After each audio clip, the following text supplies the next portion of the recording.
Welcome back, everybody. New episode, Pasty-T Garage. Today we are going to be working on 1993 Nissan Skyline Sedan. And what we're going to be doing today is changing, you kind of see back here, that O2 sensor. We're going to be doing a relocation of that further down underneath the car, and we're putting on a test pipe. And let me get the test pipe out. So here's the new sensor that we're going to be installing.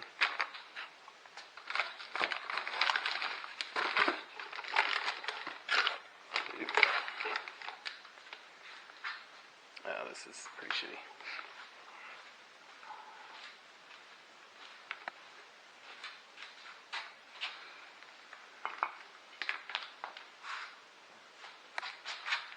So this is the test pipe we're going to be installing. It's an Audiobond SS, stainless steel. It's pretty good condition, actually.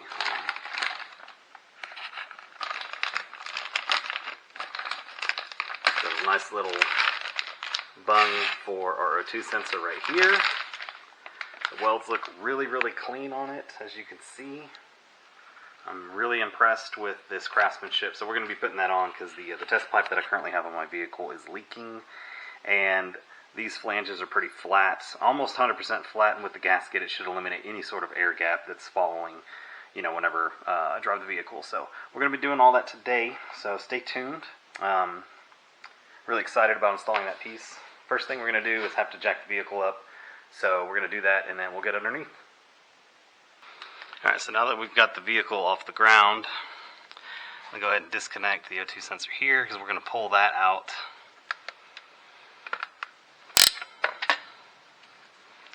So, this sensor is, oh, okay, wasn't that bad.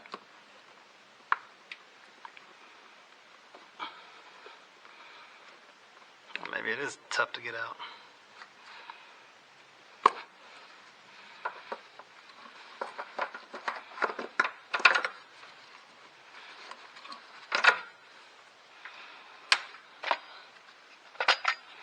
So the sensor itself is recommended to be 24 inches away from the turbo. And I think my current placement puts it way too close to the turbo, which is why we're replacing the sensor and pushing it further back. I mean, the turbo's right here. I don't think that's 24 inches, but we'll see.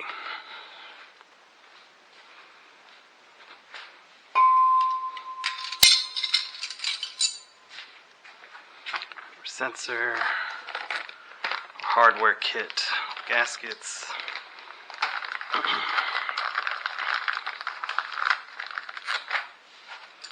These are not 14 or 15.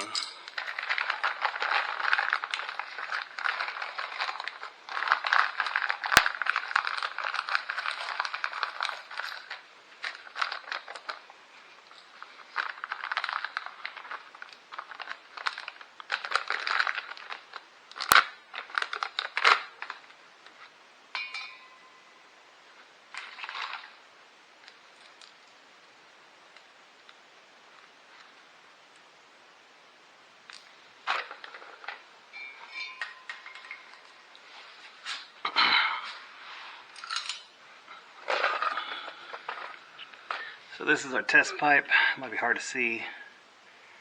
Not the best condition. That's alright. We're going to remedy that shortly.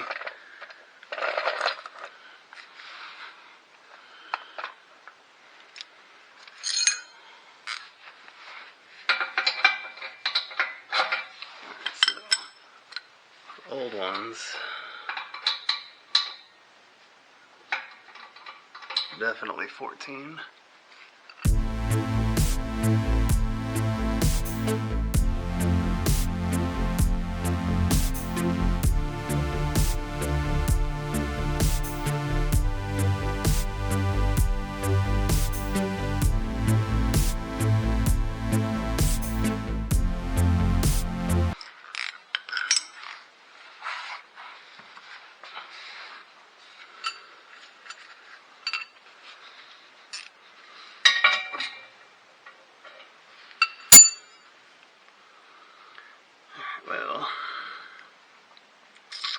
We don't quite want that to be loose yet.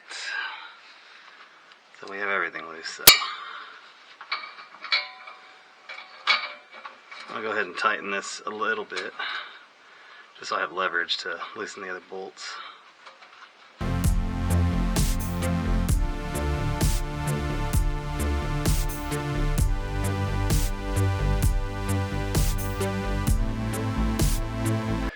So hopefully this is showing up, but this black soot is a key indication of exhaust not going all the way through the pipe. So you can see there's a leak here. Might be a little leak over there, but that's basically the worst.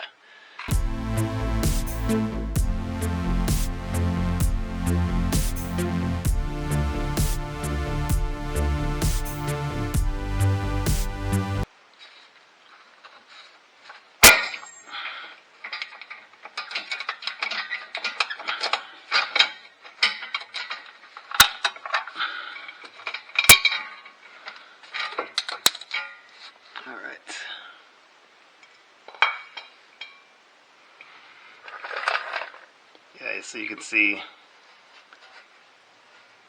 really wasn't flat. It might be because this flange is all messed up. Yeah, let's see if we can get that fixed. Hopefully it's just the pipe that was bad. Ugh.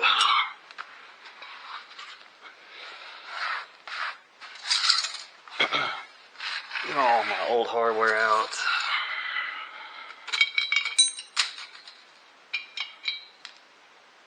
You can see where I've tried to put a gasket on.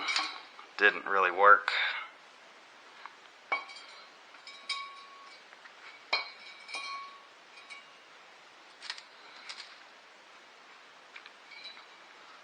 This looks a little bit longer.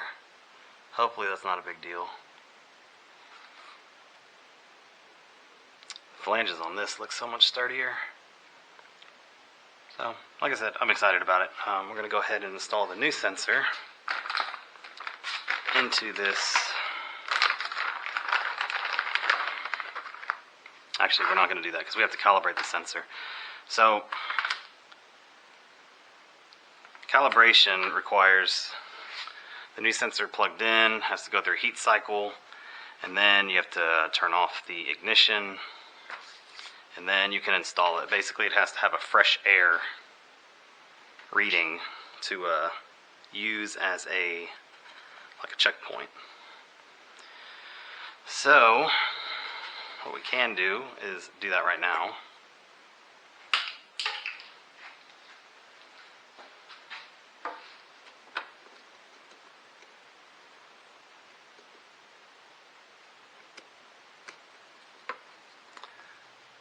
This like that. Go ahead and plug it in. It's in fresh air right now.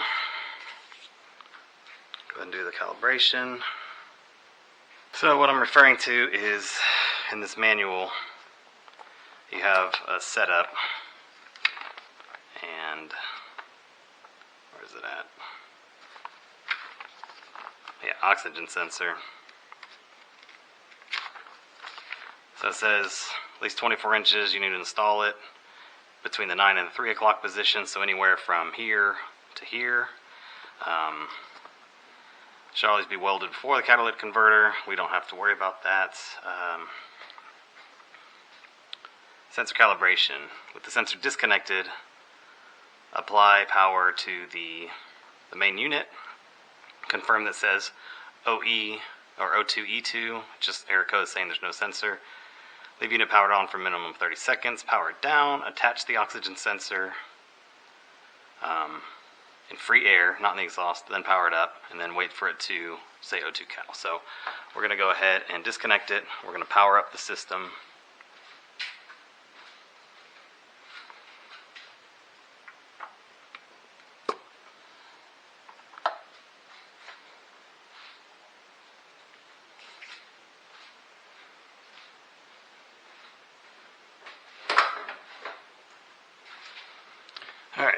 It is disconnected. Turn this off.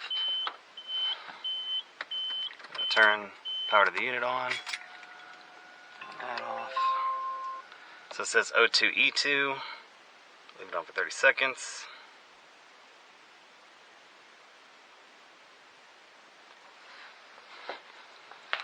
And then we'll plug it in. Minimum 30 seconds. So then we'll plug it in and we'll get the sensor to not show. So yeah, you can see, it's probably hard to see, O2E2 right here. We're going to wait about another 15 seconds. Then we'll go ahead and plug it in, and then we'll power back up. And we'll do the heater O2 cal, and then we can install it.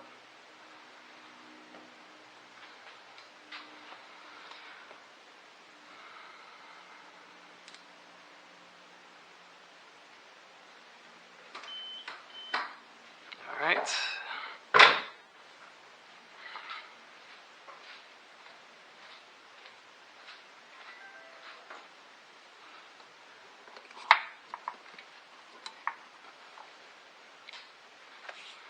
Okay, we've got it plugged in. I'm going to go ahead and turn the power back on to the unit. Go ahead and get in close to it. So you can see it says O2 heater right here. We're going to wait until it shows calibration. So that should take about a minute.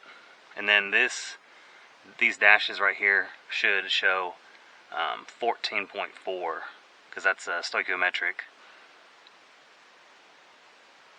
Actually, it might show, yeah, 22.4. Alright, so now that it shows 22.4, that's actually just air without. Quickly flash O2 cal. That's weird.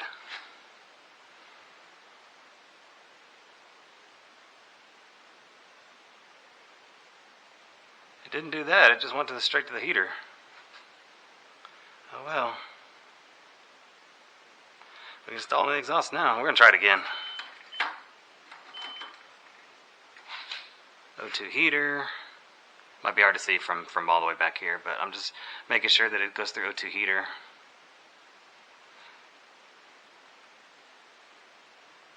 And then we'll install it in the exhaust.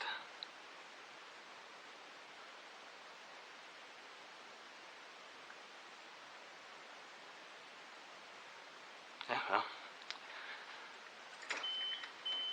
The O2 cal part may have been really fast.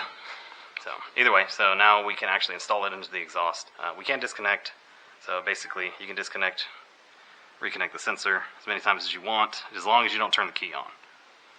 So, if not, we'll lose the calibration. So, we're going to go ahead and install it into the exhaust. So now that the power's out,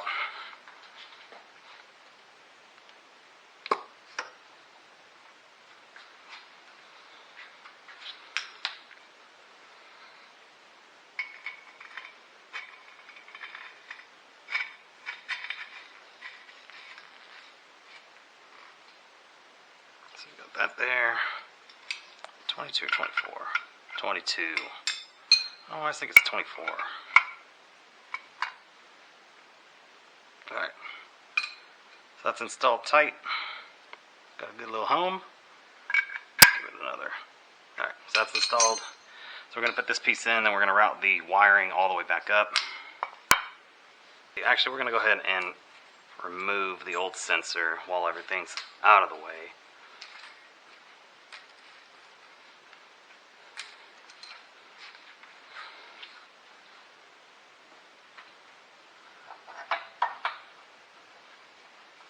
That down.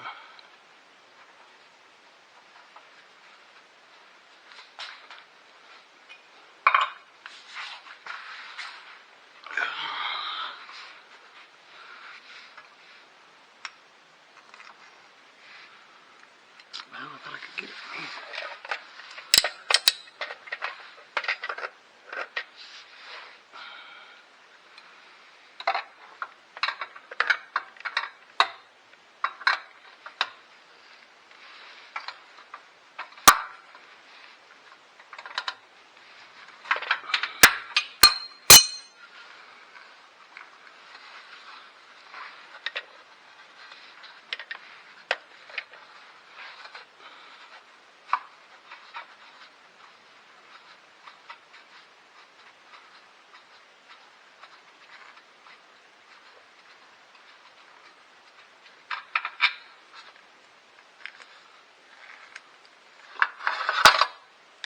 Old sensor.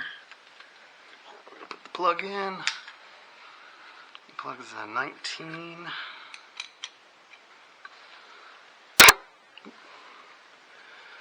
Bunk.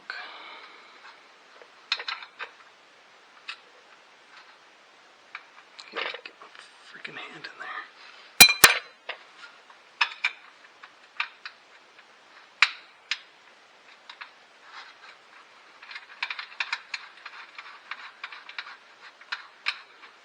Super important you don't leave that open. Then you have an exhaust leak. That would not be good.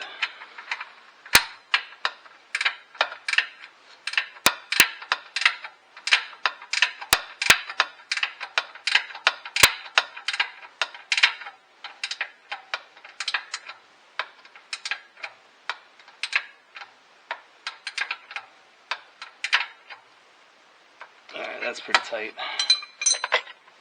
Pretty tight. That's some sort of a leak. I don't know what that is.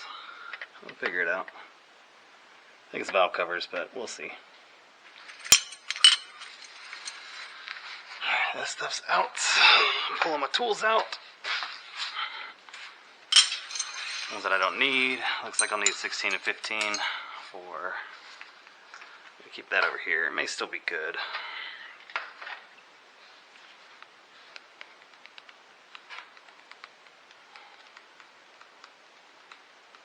I may have to pull more wiring from the inside. Doesn't look like it's quite gonna meet.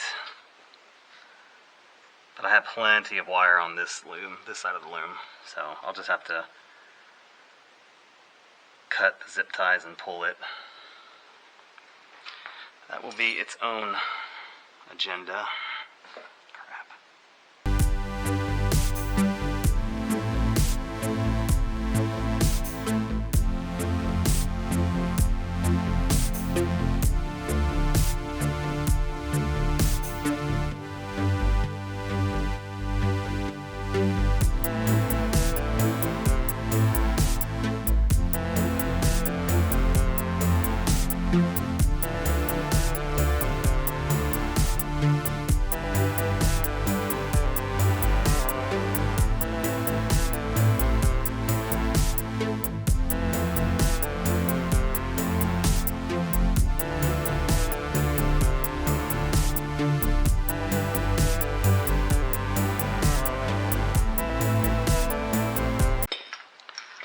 So, come to find out, with the sensor installed,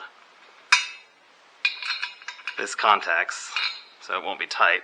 So we have to basically install the sensor after the bolt. I think I found that out now.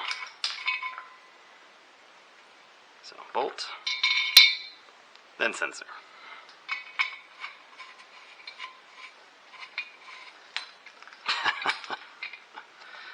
Like I said, I'm glad I found that out now, instead of after I installed everything, and then go, well, why isn't it tightening up? Alright, so sensor's installed tightly.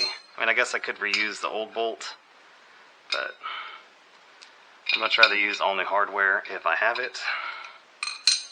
Alright, let's throw it back underneath the vehicle.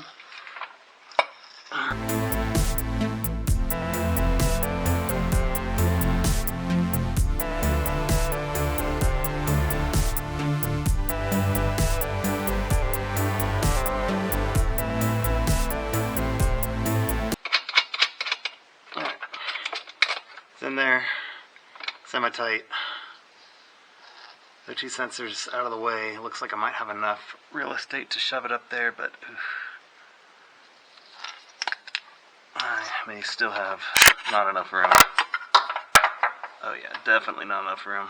Alright, so we're gonna have to pull the other piece, which is fine. I'll go ahead and get the rest of this bolted in, so we can do everything from the top side.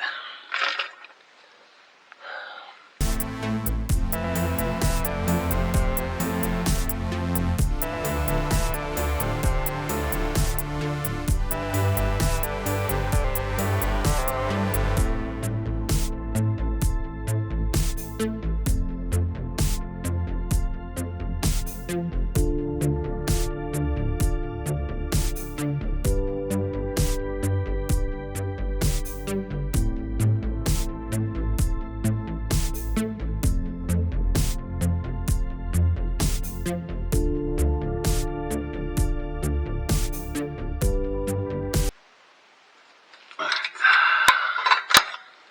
feels pretty tight.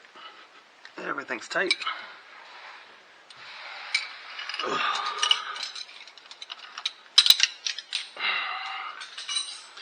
Alright, so the pipe is installed. Y'all can see that. Hopefully y'all can see that. I'm going to go see if it did actually pull my exhaust up some.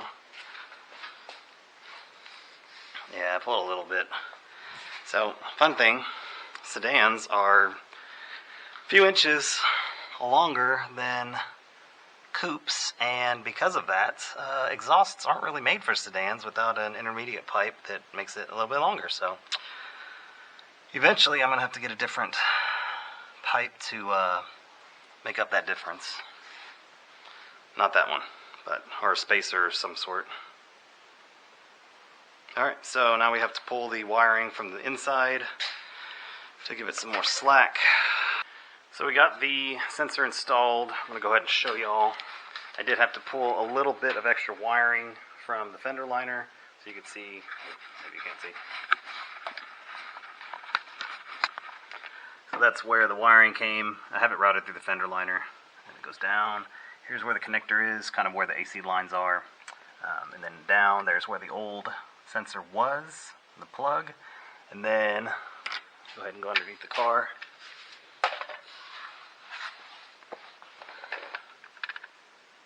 New pipe, all the way installed. The sensor's on the other side of it, but basically this is definitely 24 inches away from the turbo, so I shouldn't have any issues with the sensor itself getting overheated or, you know, any other problems that we will have when the turbo is too close to it.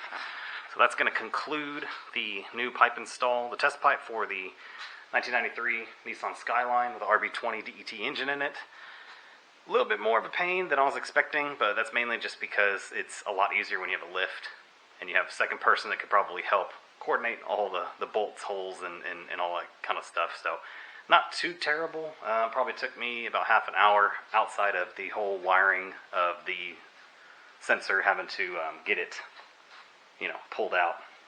Last thing I'm going to do is I'm going to go ahead and turn on I'm just going to do key on, engine off, just to make sure that the sensor itself is showing good calibration. So, show you all the sensor. So right now it says O2 heater, and then once it's heated up, it should show, you know, the 22.4 AFR.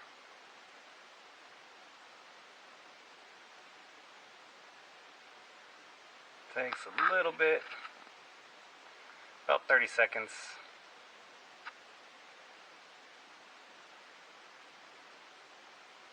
There we go, 22.4 AFR.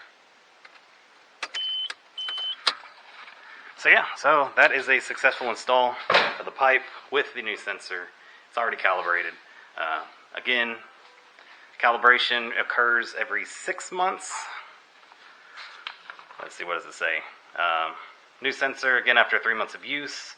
Calibrate twice a year, every 10,000 miles, whichever comes first. And that's just for daily driven, which is this vehicle's, you know, purpose. If it's a race driven, you're supposed to calibrate it every single time before you actually, once per race weekend. So, not a big deal. But that's going to do it for me. I hope you all enjoyed this episode. Sorry for some of the camera angles. I'm still trying to get used to exactly how to mount the camera on my head when I'm trying to do work underneath the car.